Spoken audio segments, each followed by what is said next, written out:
Have you ever wondered what Jesus was thinking in his final moments?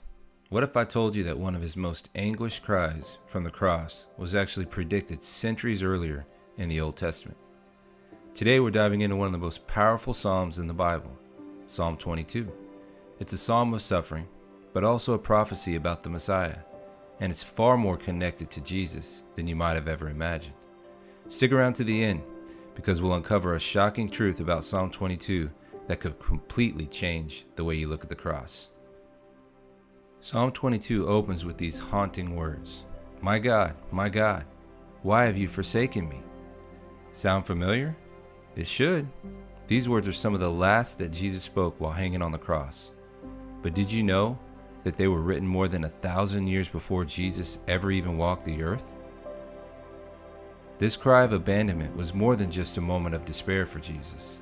It was a direct reference to Psalm 22. By quoting this psalm, Jesus was not only expressing his anguish, but also pointing to the prophecy that he was fulfilling. Now let's take a closer look at the rest of the psalm. As we read further, the imagery becomes even more startling.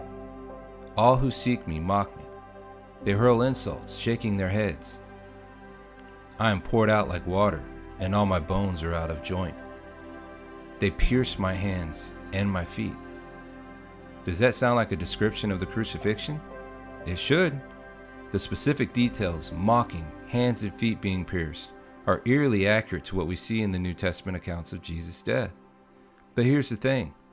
The psalm was written by King David 1,000 years before crucifixion was even invented by the Romans. How could David have known this level of detail? This is where it gets really mind-blowing. Psalm 22 isn't just about David's personal suffering. It's a prophetic glimpse of the future, and not just a vague prediction, but a precise outline of the Messiah's death. And here's another jaw-dropper. Verse 18 says, "They divide my clothes among them and cast lots for my garment." This exact scene plays out in the Gospels of Matthew, Mark, Luke, and John when the soldiers gamble for Jesus' clothes at the foot of the cross.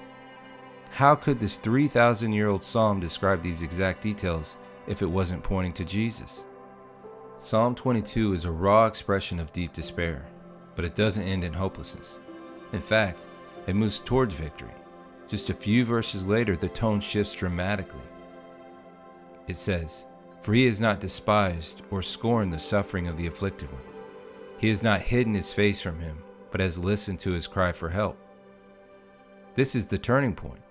The psalm ends on a note of triumph, with the afflicted one declaring that future generations will hear the God's righteousness. And that's exactly what happened through Jesus' death and resurrection. Psalm 22 starts with suffering, but it ends with hope. It's not just a prophecy about death of the Messiah. It's a declaration of victory over death itself. Jesus was that suffering servant, and he rose victorious, just as Psalm 22 proclaimed. So the next time you hear, my God, why have you forsaken me?" remember those words aren't just a cry of pain. They're a fulfillment of ancient prophecy, and they point directly to the Messiah, Jesus Christ, and the greatest story ever told. Amen. And thank you for watching, and I hope this video has been a blessing to you. If it has deepened your understanding of Psalm 22 and the incredible connections between the Old and New Testaments, don't forget to like and share and subscribe. There's so much more to uncover as we explore the Bible's most profound truths right here on Bibleverse. Until next time, stay blessed, stay faithful, and keep seeking the truth that transforms lives.